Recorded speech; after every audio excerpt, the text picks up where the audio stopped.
¿Que no hay 66 libros?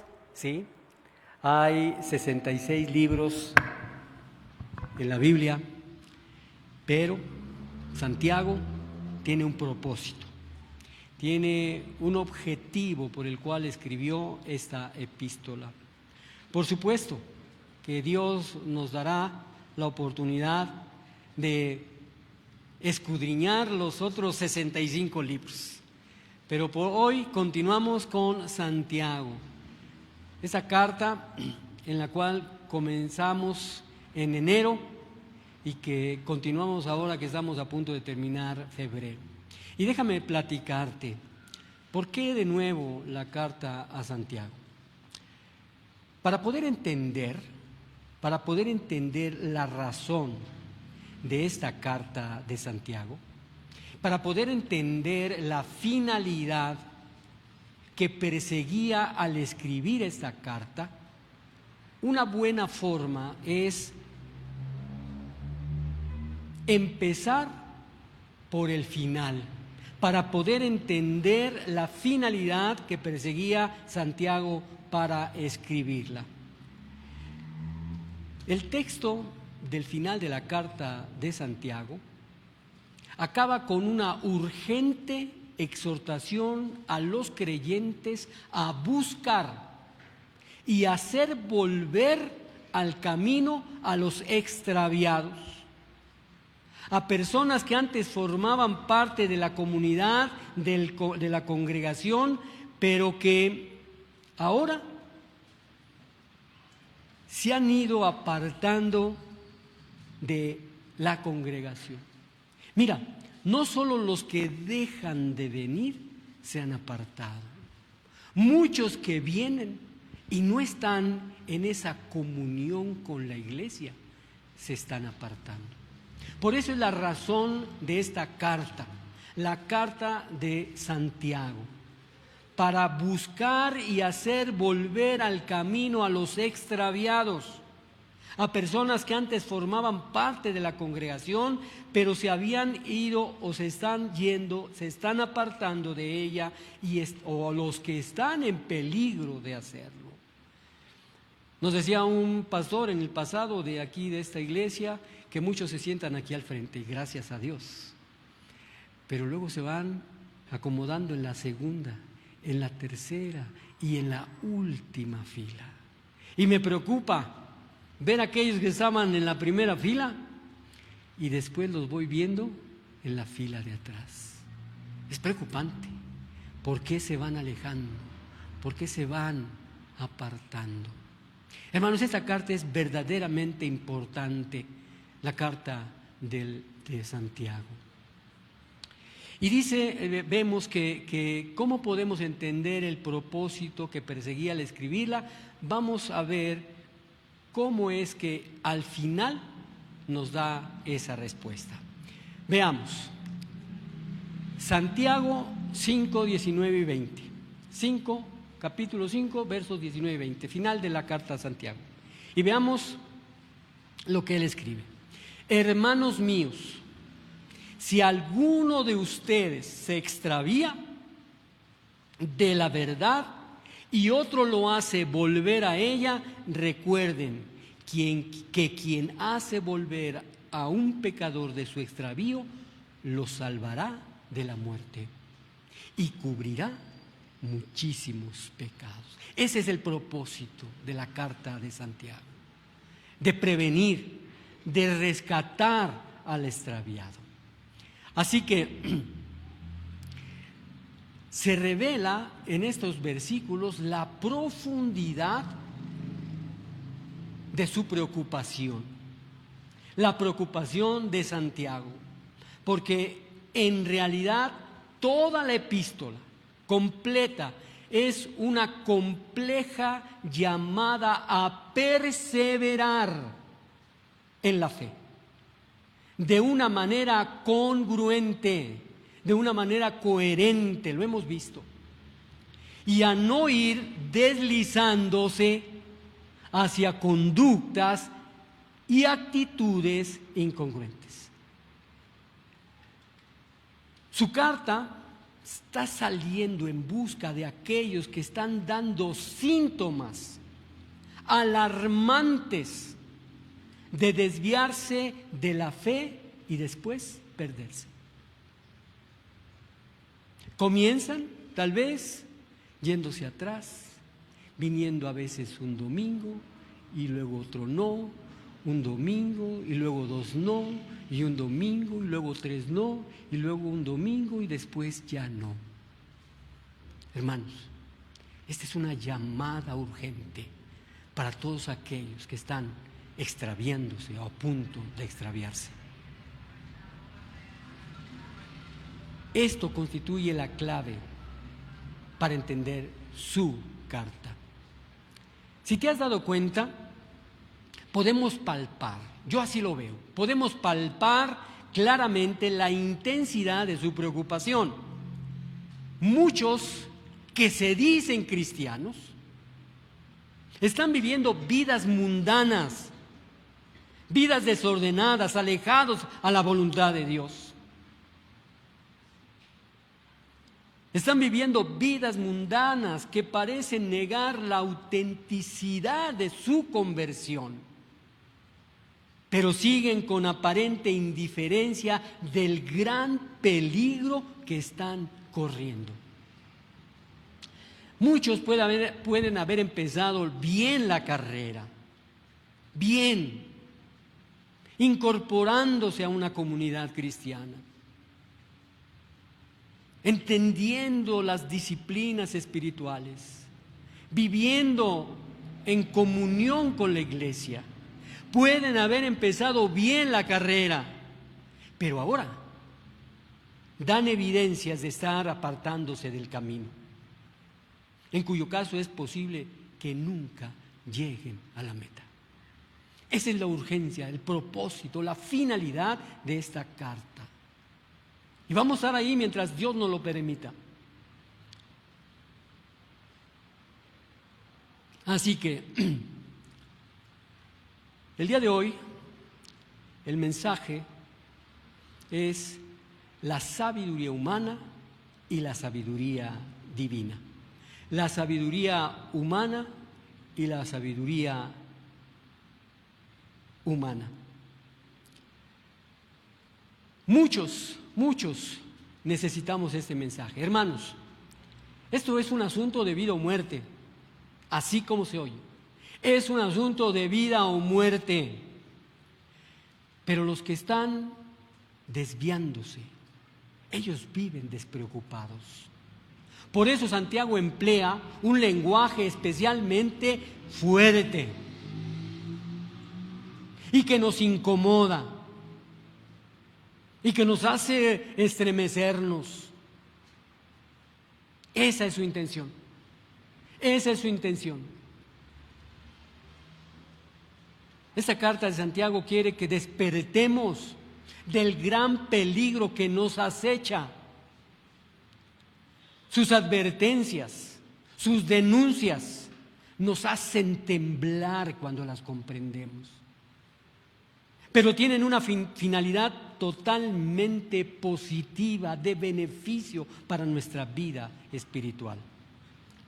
Ahora, no pretende condenarnos, ni tampoco desecharnos, sino hacernos reaccionar a tiempo para la plena seguridad de llegar a la meta. ¿Cuál es ese o esos peligros concretos que Santiago ve en sus lectores? Para contestar esa pregunta, hermanos, tenemos que continuar escudriñando su contenido, la estructura de su carta. Y por supuesto, esto no es una tarea fácil. Y por supuesto, habrá cosas que nos incomoden. Hagamos un repaso de lo que Dios nos ha hablado a través de la carta a Santiago durante enero y prácticamente todo febrero. El primer mensaje fue que debemos tener una fe real, poderosa, viva, activa. Y después nos habló que debemos de tener una fe y una constancia, una fe ante la tentación, una fe que produce amor y una fe que habla con sabiduría. Santiago nos está llamando a tener una fe en acción, una fe en acción. Y hoy nos habla de sabiduría y de conducta. Sabiduría y conducta. Así que yo te invito a que abras de nuevo tu Biblia, ahora en el libro de la Epístola de Santiago, capítulo 3.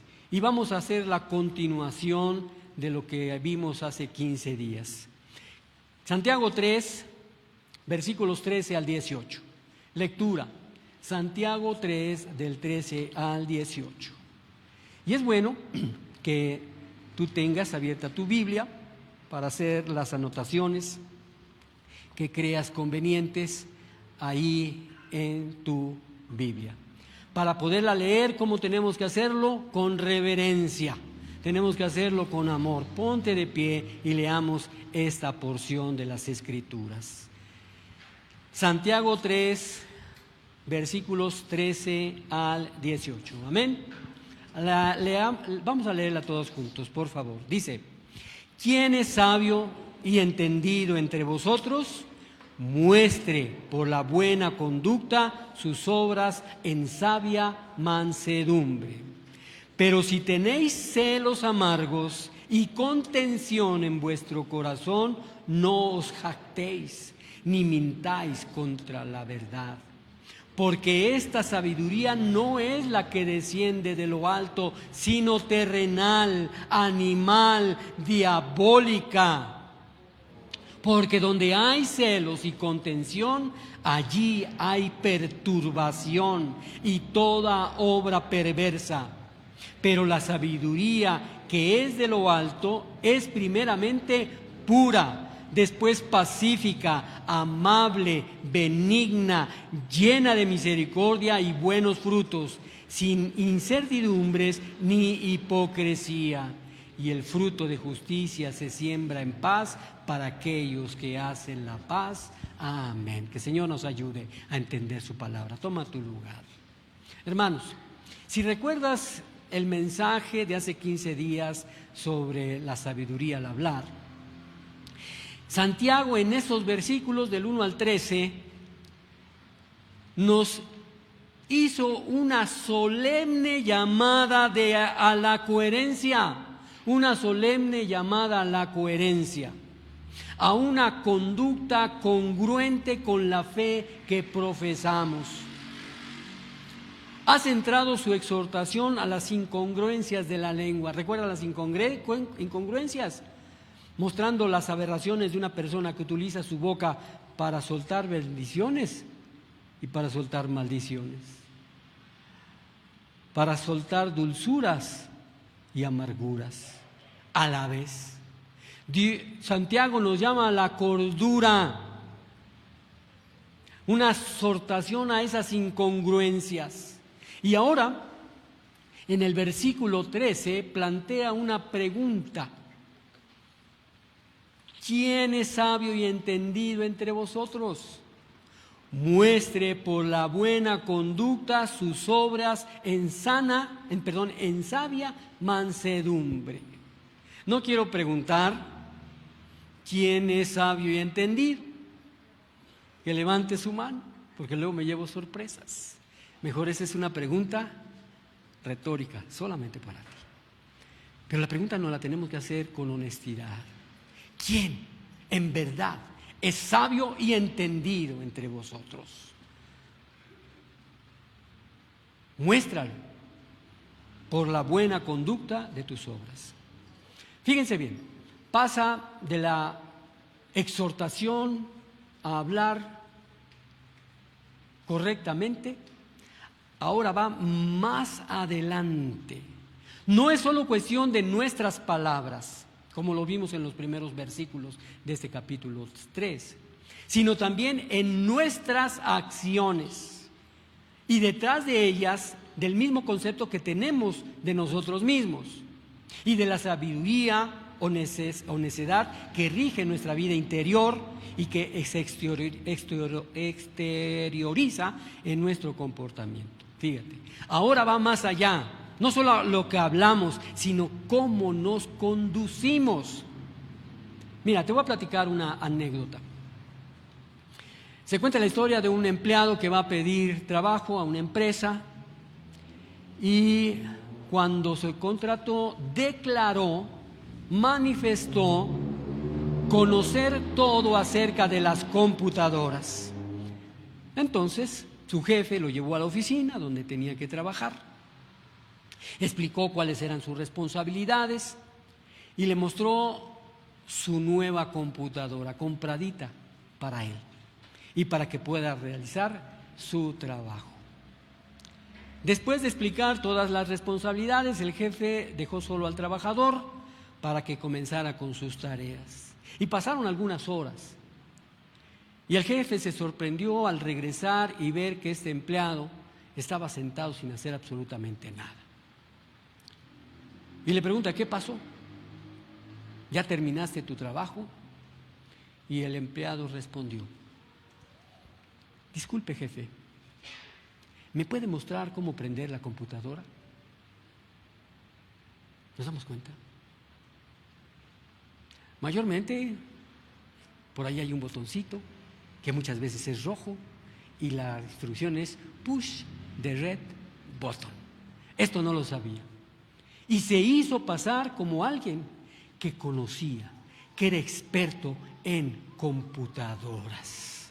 Hermanos, así resultó, que el trabajador no sabía todo lo que tenía que saber sobre las computadoras. Yo me imagino que él no es el único que se ha sentido así, incompetente en el uso de una computadora. Quienes hemos tenido la oportunidad de aprender algo acerca de esas máquinas recordarán la primera vez que se sentaron ante una pantalla. Yo estaba acostumbrado a trabajar, yo fui ingeniero de sistemas durante muchos años, pero trabajaba con computadoras grandes. A mí solamente me daban una entrada para poder programar las computadoras. Pero el día en que me dieron una laptop, yo no sabía qué hacer. Eran de hace antaño, que el ratón no lo manejaba yo a él, sino él me manejaba a mí, por la incompetencia. Yo me imagino que muchos han pasado por ahí. No creo que haya sido el único. Si reflexionamos, amados hermanos, un poco acerca de la vida, nos damos cuenta de que se parece precisamente a una computadora. ¿En qué sentido se podría decir que la vida es como una computadora? En el simple sentido que si queremos que funcione a nuestro favor esa computadora, tenemos que saber cómo manejarla. Hermanos, hay veces que compramos una computadora súper especial y la usamos con lo más elemental, para jugar algunos. Ni siquiera para tener programas sofisticados que pudieran ayudarnos a nuestro diario vivir. Así que, ¿cómo podemos relacionar la vida con la computadora? En que si queremos que funcione a nuestro favor, tenemos que saber cómo manejarla. Esta habilidad para manejar la vida, para hacer que rinda, se llama, hermanos, sabiduría. Sabiduría. Hay dos clases de sabiduría. Una de ellas nos lleva a una vida de gozo y de satisfacción. La otra nos lleva a una vida de destrucción y ruina. Así que hay dos clases de sabiduría y conviene conocer las dos para ubicarnos en dónde estamos, qué tipo de sabiduría estamos ejerciendo en nuestra vida. Así es, amados hermanos. Hay dos formas de vivir la vida. Solo dos formas. dos maneras de ver las cosas y responder ante los retos de la vida. En otras palabras, hay dos clases de sabiduría. El hecho que estés aquí, estás usando tu sabiduría. Otros que no están aquí están usando su clase de sabiduría. Y vamos a ver cuál es la una y cuál es la otra, ¿verdad? Bien, veamos cómo se describe la sabiduría humana. Sabiduría humana. Ahí mismo en el capítulo 3, versos 14 al 16, nos revela lo siguiente. Pero si tenéis celos amargos y contención en vuestro corazón, no os jactéis, ni mintáis contra la verdad. Porque esta sabiduría no es la que desciende de lo alto, sino terrenal, animal, diabólica. Porque donde hay celos y contención, hay perturbación y toda obra perversa. ¿Será mala la sabiduría humana? Vamos más a detalle. Vamos más a detalle, hermanos.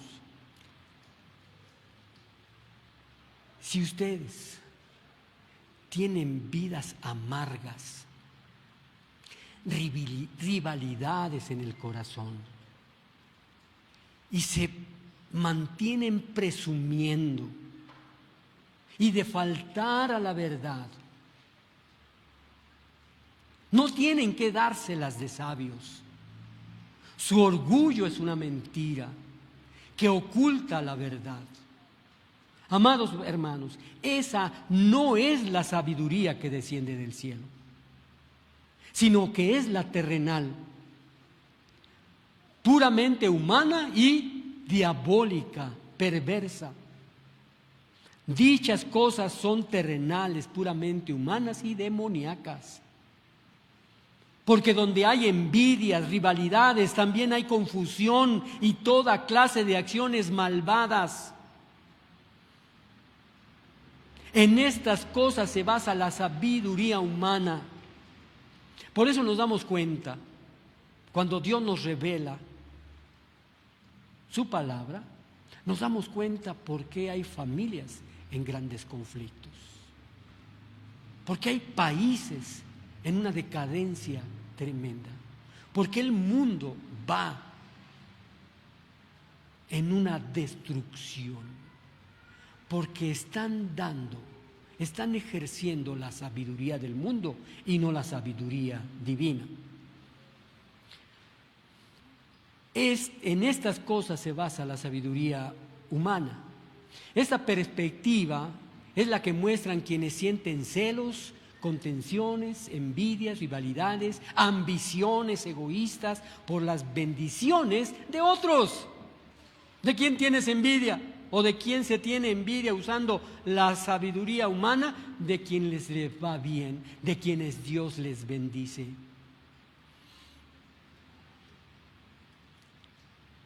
Esa manera de pensar no solo se presenta en la gente del mundo.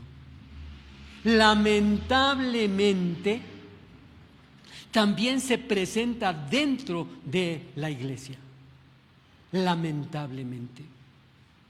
Ser cristiano, escucha, ser cristiano no es una vacuna contra dejarse de llevar por una manera de pensar del mundo, no es una vacuna, tenemos el riesgo. Puede ser que algunos de ustedes se hayan dejado influenciar por la sabiduría del mundo, esa sabiduría mundana, y por eso la exhortación de Santiago, de no extraviarnos y rescatar a los extraviados. Puede ser que algunos se hayan dejado influenciar por la sabiduría humana, pero hay un problema. Nos dice el pasaje cuál es el origen de esta sabiduría. Se nos dice que no es humana, sino que es diabólica. Esta manera de pensar refleja la actitud que tomó el mismo Satanás cuando decidió rebelarse contra Dios. ¿Ven el peligro? Ahora, esa es la sabiduría del mundo. Veamos ahora la sabiduría divina.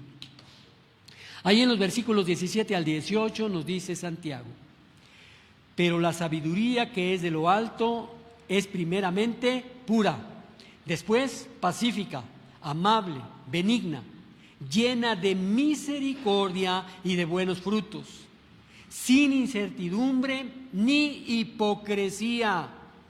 Y el fruto de justicia se siembra en paz a aquellos que hacen la paz. No sé si nos damos cuenta, hermanos. La sabiduría que desciende del cielo es ante todo pura, además pacífica, bondadosa, dócil, llena de compasión y buenos frutos, imparcial, sincera. En fin, el fruto de justicia se siembra en paz para los que hacen la paz. Siempre es amable y dispuesta a ceder ante los demás. Sabiduría divina. Todo esto, hermanos, es la sabiduría que desciende de lo alto. Ahora, esa sabiduría no insiste siempre en seguir su propio camino. Esa sabiduría no resiste la dirección que recibe de los que están en autoridad sobre ella. Y esta sabiduría no busca tomar el lugar que pertenece a otros. Esta clase de sabiduría, hermanos, tiene su origen directamente de Dios, quien envió a su propio Hijo para ser nuestra paz. Lejos de insistir en los derechos que eran suyos, el Señor Jesús se humilló y vivió como hombre. Lejos de buscar una posición más elevada, el Señor Jesús se sometió voluntariamente a la voluntad de su Padre. Lejos de destruir a los que le crucificaron, oró por su perdón. Hay dos clases de perspectiva, dos clases de actitudes que podemos tomar ante la cuestión de cómo vivir la vida. Una de ellas es la satánica y la otra es divina. Dos actitudes que podemos tomar en cuanto a cómo vivir.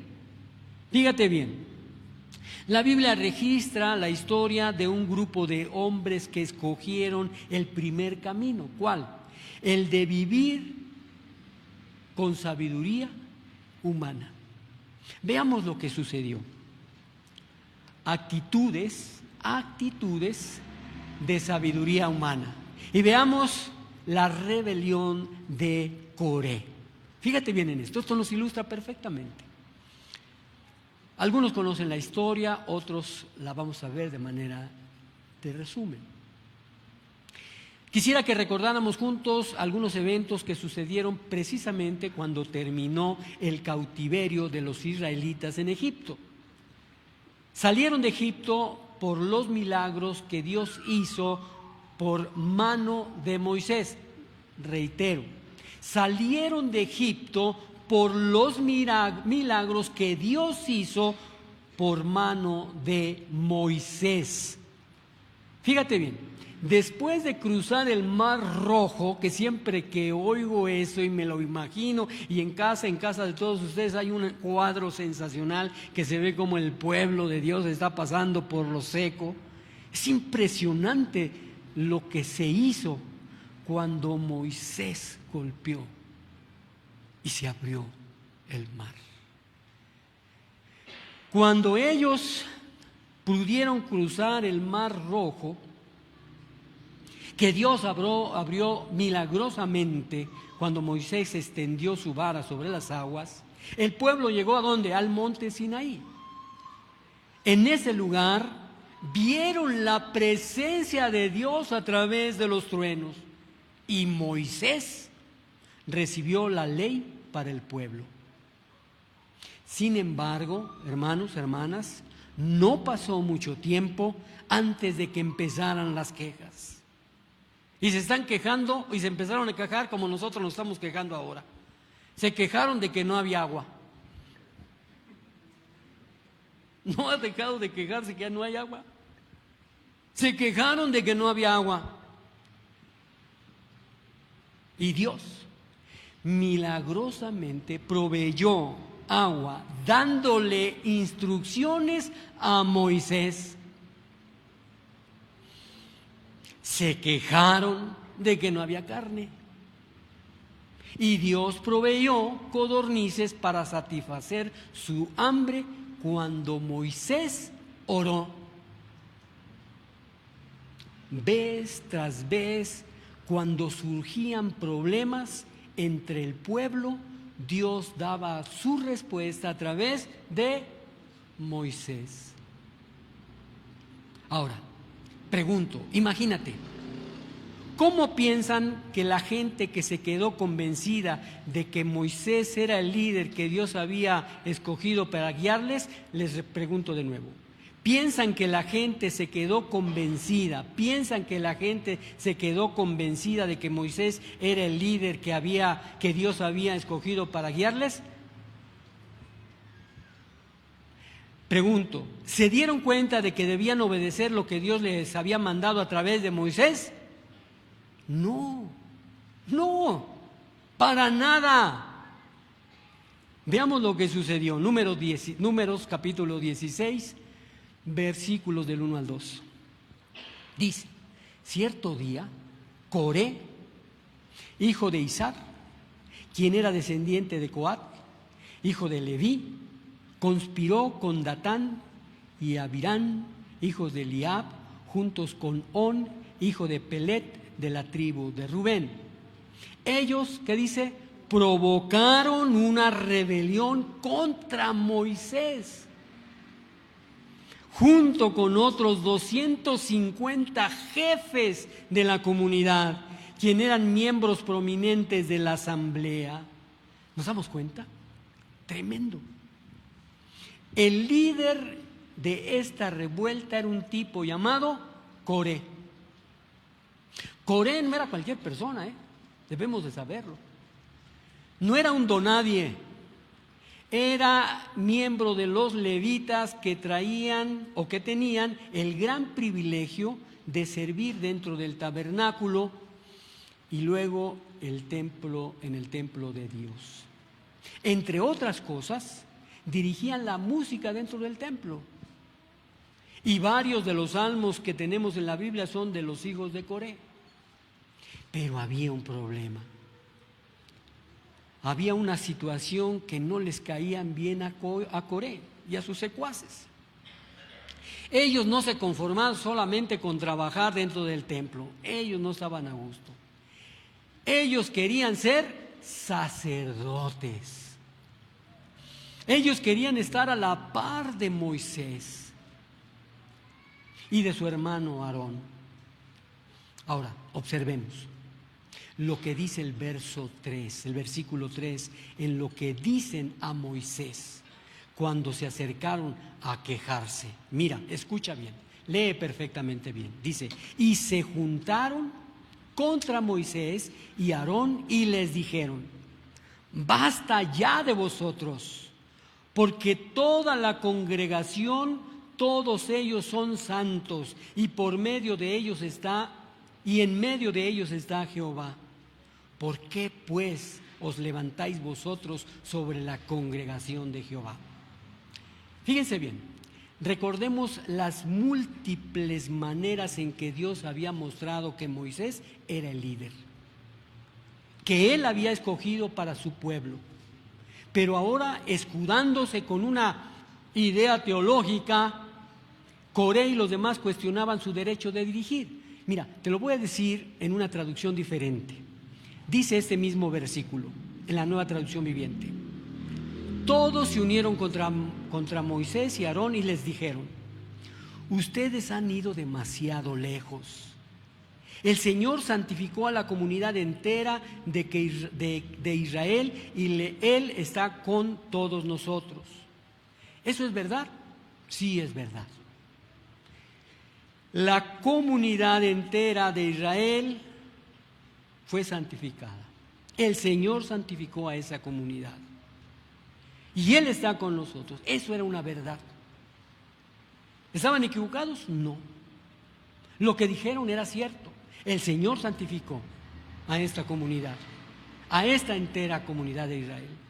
Y Él está con nosotros. No hay la menor duda. Eso es cierto.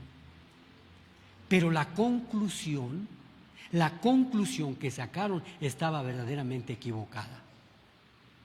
¿Qué derecho tienen ustedes para actuar como si fueran superiores al resto del pueblo del Señor? Esa conclusión fue equivocada, porque hay evidencias que el Señor puso a Moisés y a Aarón. Ellos estaban usando esta idea como un propósito para sus propios intereses, para sus propios designios. ¿Y qué pasó? ¿Quedó ahí el asunto? ¿Qué fue lo que hizo Dios? Vamos a verlo en algunos versículos del Números 16, versículos del 28 a 33. Pon atención, hermano, pon atención. Dice, y Moisés les dijo: esta es la manera en que sabrán que el Señor me ha enviado a realizar todas estas cosas, pues no las he hecho por mi propia cuenta. Fíjense. De esta manera van a saber que el Señor me envió. Si estos hombres mueren de muerte natural y si nada fuera de lo común les sucede, entonces el Señor no me ha enviado. Fíjense qué reto, qué seguridad. Pero si el Señor hace algo totalmente nuevo y la tierra abre su boca y se los traga con todas sus pertenencias y descendientes vivos a la tumba, entonces ustedes sabrán que estos hombres mostraron desprecio por el Señor. ¿Y qué fue lo que pasó? ¿Y qué fue lo que pasó? En los versículos siguientes dice: apenas Moisés terminó de decir estas palabras, la tierra repentinamente se abrió debajo de ellos. La tierra abrió su boca y se tragó a los hombres, junto con todos los de su casa y todos sus seguidores que estaban junto a ellos y todo lo que poseían. Así que descendieron vivos a la tumba, junto con todas sus pertenencias. La tierra se cerró encima de ellos y desaparecieron de entre el pueblo de Israel. De Dios nadie se burla. Ve nada más. ¿Soportó Dios sus actitudes? ¿Su rebelión?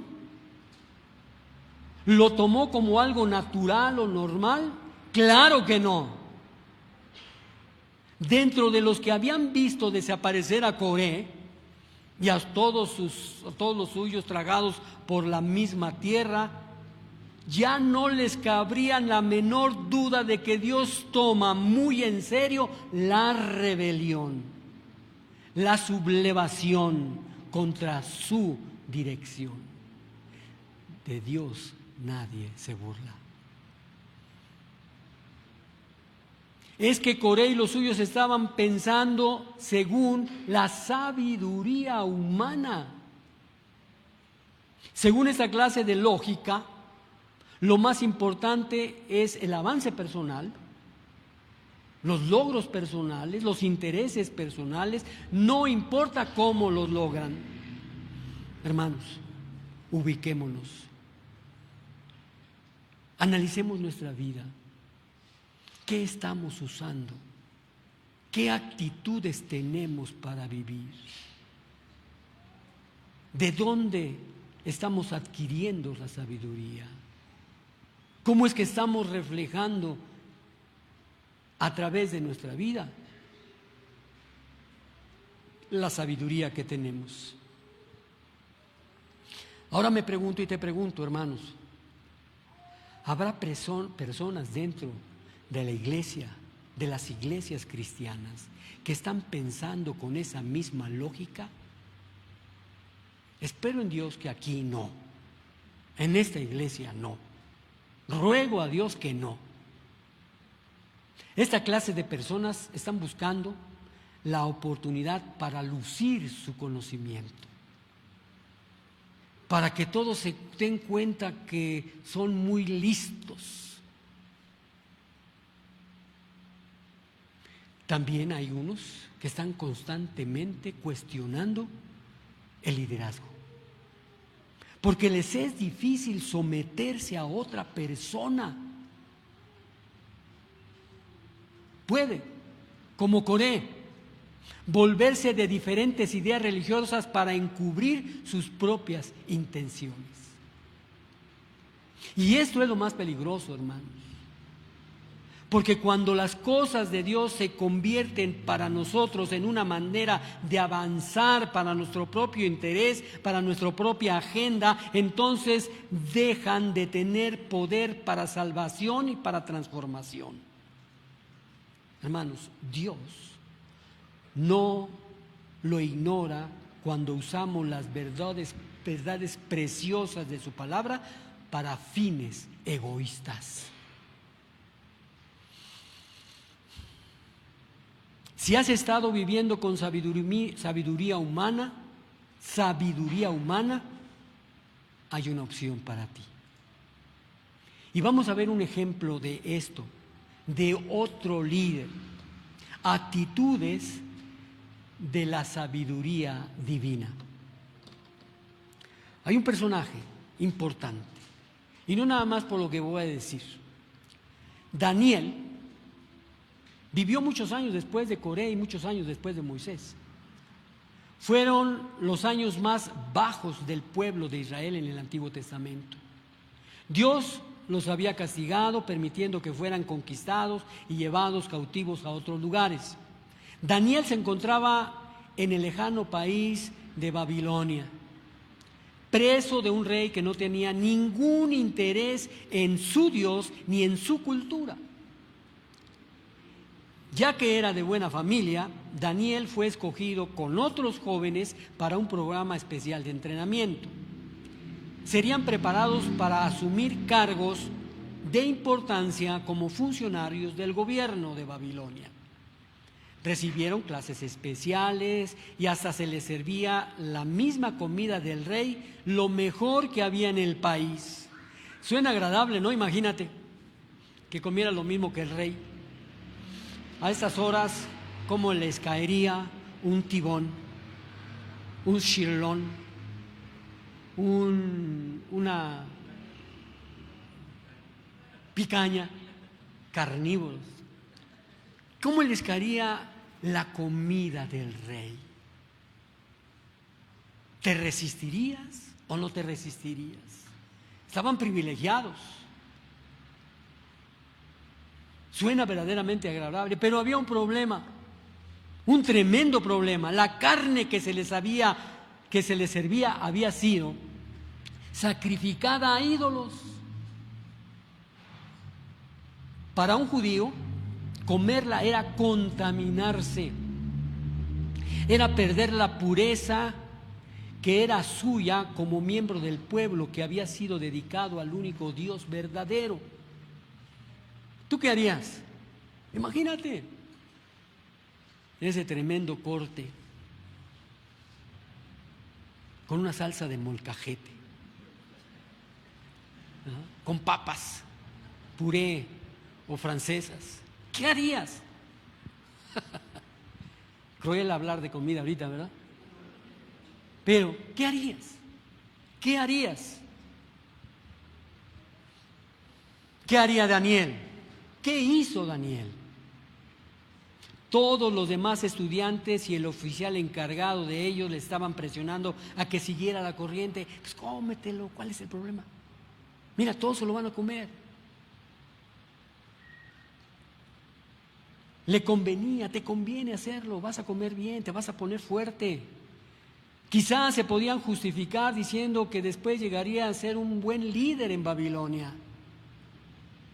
Podrían mejorar su situación de los demás judíos si se integrara a esa actividad.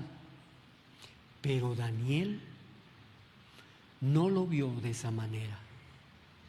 Y la Biblia nos dice que Daniel estaba decidido a no contaminarse con la comida y el vino dados por el rey. Le pidió permiso al jefe del Estado Mayor para no comer esos alimentos inaceptables.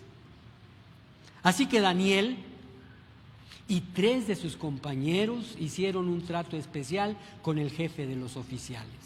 Le pidieron que les diera de comer solo verduras y que después de 10 días comparara su desarrollo físico con el de los demás estudiantes.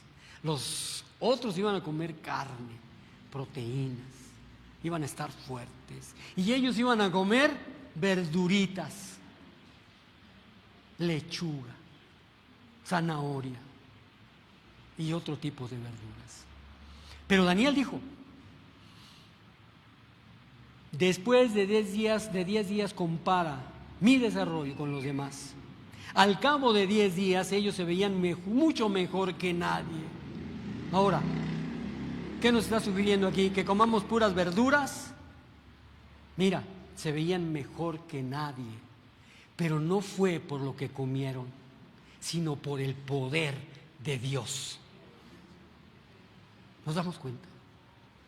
No fue la zanahoria, no fue la lechuga, fue la obediencia y el poder de Dios en la vida del obediente. ¿Nos damos cuenta? Fue la mano de Dios que bendijo su fidelidad.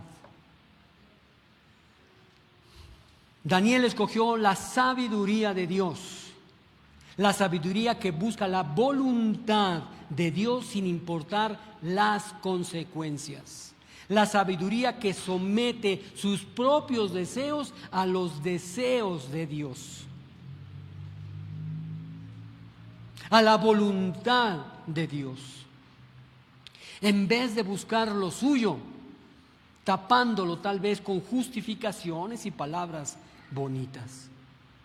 Daniel y sus amigos podían testificar de la verdad del último versículo del estudio de hoy, Santiago 3:18. Y el fruto de justicia se siembra en paz para aquellos que hacen la paz. La Nueva Traducción Viviente nos dice: y los que procuran la paz sembrarán semillas de paz y recogerán una cosecha de justicia. Hermanos, ellos recibieron la recompensa de su justicia. De igual modo, cuando estamos dispuestos a someternos a la sabiduría divina, podemos estar seguros de que nos espera una extraordinaria, magnífica, maravillosa recompensa, siempre y cuando nos sometamos a la sabiduría que viene de lo alto. El día de hoy, amados hermanos, tienen ante ustedes 2 clases de sabiduría. Puedes elegir cómo vas a vivir tu vida después de lo que Dios te ha revelado hoy. ¿Seguirás el camino más fácil? ¿Buscarás lo más que te llama la atención, quizás escogiendo con palabras bonitas y religiosas? ¿O buscarás el camino de Dios? ¿Seguirás el camino de la humildad, de la fidelidad, de la obediencia? Y te dejo con una pregunta que tú debes responderle a Dios. ¿Quieres ser como Coré o quieres ser como Daniel? elegir la sabiduría humana o la sabiduría divina. Y que Dios nos ayude. Amén. Oremos. Poderoso Padre, Dios Santo, Dios omnipotente, omnisciente, eterno y amoroso. Estamos ante ti, Señor, ante una gran exhortación. Esa exhortación, Señor, de no extraviarnos, de decidir por la sabiduría que viene de lo alto. Ayúdanos, Señor, a buscarla, a guardarla, a vivirla, Señor. Ayúdanos, Padre, que donde quiera que estemos, vean que actuamos, que nuestras actitudes son de una sabiduría divina. Que nuestro hablar, que nuestro actuar, Señor, sea moldeada por tu Espíritu Santo en esa sabiduría que solo tú puedes dar. Ayúdanos, Señor, en esa transformación que estás haciendo en nuestras vidas. Ayúdanos, Señor, a acudir siempre a tu palabra y disfrutar de la excelencia de la sabiduría. Lo pedimos en el poderoso nombre de tu Hijo, Señor y Salvador nuestro. Amén. Vamos a levantarnos y alabar a nuestro Dios.